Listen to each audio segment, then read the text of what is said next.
All right, guys, what's up? Coach B here, hopping on today. Gonna spit out another video for you guys here, and I just wanted to apologize as well. I know I haven't. It's been a little bit since I got my last one out. I've just been super busy, but that's not an excuse to not bring you guys what you want to see. So I'm gonna make sure I'm doing it and getting it out there. Got something exciting in the works potentially as well. So keep you guys posted on that. But for those of you that are watching, thank you very much. And yeah, let's get into it.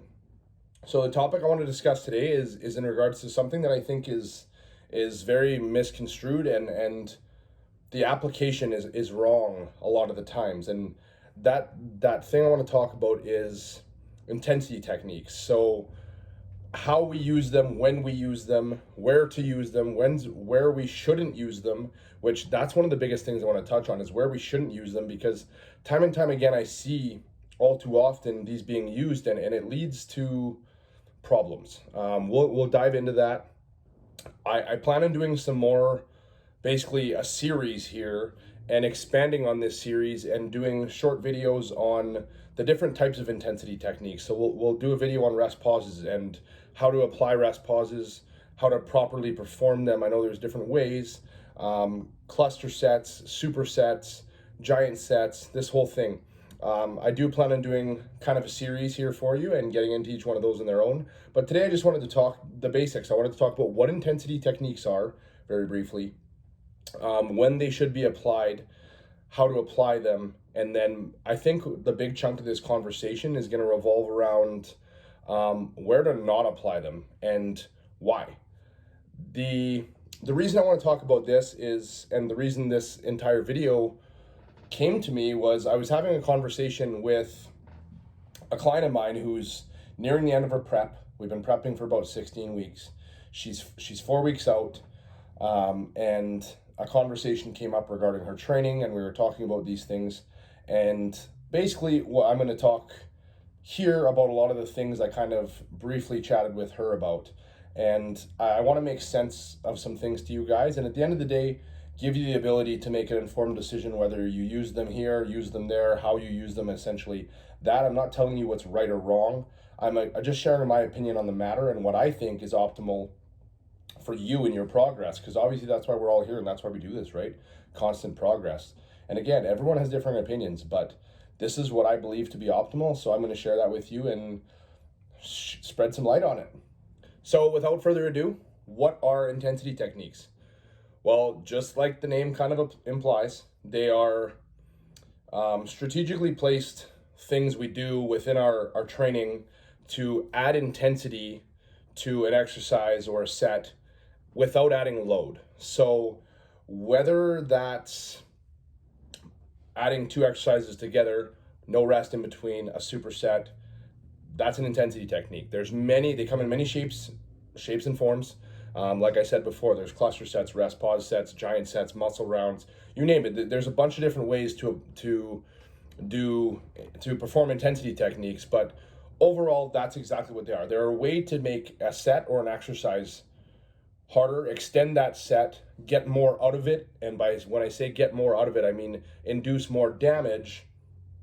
And in turn, if your recovery capabilities are up to par, then potentially get more progress and more growth. Now, this can be a double-edged sword.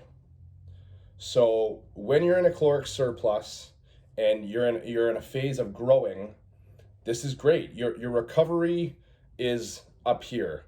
You're resting enough, we hope. Rest more, people. Chances are you're probably not resting enough. Rest is hugely important. But anyways, it's a side topic. If you're eating in a surplus, you're in an off season or a growth phase, you're eating in a surplus, maybe it's not a huge surplus, but you're in a surplus. Your sleep, your rest, everything is up to par. Your recovery is going to be high. Now, you can afford to do things like intensity techniques because you're able to recover from them. These techniques are brought forth to induce large amounts of cellular damage and large amounts of damage to the muscle that, if we recover properly, will lead to better growth. Now, on the flip side, like I said, there's a double-edged sword here. If your recovery is not here and it's down here, these intensity techniques, in my opinion, are not going to be beneficial to you. I think too many people try to do them all the time, no matter the situation, no matter where they are at, across the board. And that needs to be altered based on recovery capabilities. When you're in an off-season growth phase, your recovery capabilities are high. When you're in a diet phase, a prep, whatever that may be, when you're in a deficit overall, or maybe it's just simply you've slept like shit for multiple days in a row, you're having bouts of insomnia, whatever it is, your recovery capabilities are going to be minimized. So if our recovery capabilities are minimized, is it a good idea to maximize the damage we're doing at that point and, in a sense, beat ourselves into a hole that our recovery capabilities will not allow us to climb out of? No, in my opinion, it's absolutely not. This is where we're going to start spinning our tires. So essentially, when we talk about the intensity techniques, if we break it down to a simple form or a simple equation, we see a large amount of muscle damage produced, which equals a large amount of time to recover from that intensity technique being applied, and a large emphasis on optimal recovery capabilities. Now, let's think of a scenario where our recovery capabilities are not, like we were just mentioning, a deficit. The goal of a deficit is to drop body fat, increase insulin sensitivity, all these things. Now, another major goal of that is to maintain muscle mass. If you're utilizing and overutilizing intensity techniques while you're in a deficit, essentially you're going to be tearing down a muscle, yet not eating enough or inputting enough calories to rebuild that tissue. So you're breaking things down and not rebuilding them to the same level they were, and definitely not rebuilding them stronger than they were. So in the sense of trying to preserve muscle mass, you're heavily increasing the chance of losing tissue, especially if you're applying these deep into a deficit, and you're going to be digging that hole so deep that you may not be able to climb out of it. During a diet phase, essentially, you don't want to see a large change in your training. I believe in keeping training as consistent as possible. Now, with that being said, we're not talking about intensity techniques. We're talking about exercise selection, rep ranges, whatever. You know, people have said for years, when you're dieting, do higher reps, lighter weight, more reps. That's what tones. I think for many years way back, that was kind of an acceptable in the bro community of building your best physique. Now, that's not actually science-based. That's not proven. There's no evidence behind that.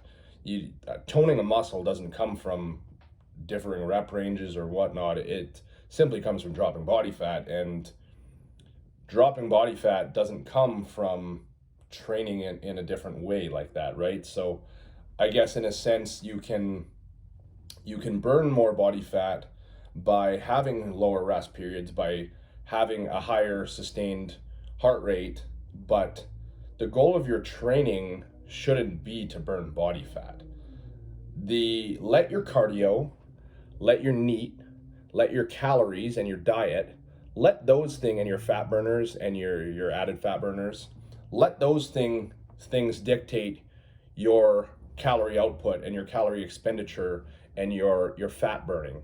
Let your training be what you rely on to hold on to that muscle you've worked hard to build throughout a growth phase or whatever you call it. We all know that building muscle is not easy. And the deeper you get in this game of trying to build your best physique, whether you're a bikini competitor, a general pop client, or a 260-pound bodybuilder, building muscle is not easy. Sure, some people have an easier time with it than others, but building muscle is not easy.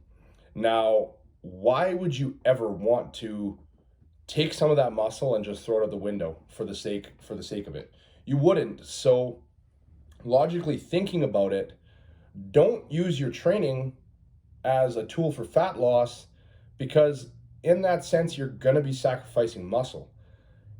Train as hard as you can. Keep your training as consistent as you can. Try to hold on to your strength as deep as you can into a deficit, and that's what's going to hold on to muscle mass. As soon as you see those top sets coming down and your strength start plummeting, that's where you run the risk of losing tissue, and volume should be adjusted. Recovery should be taken into account.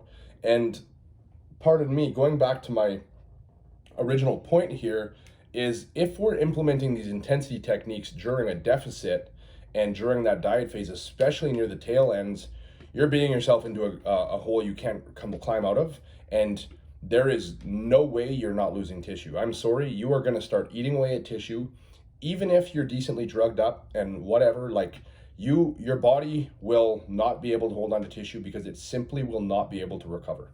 So what does that mean? What did we learn here today?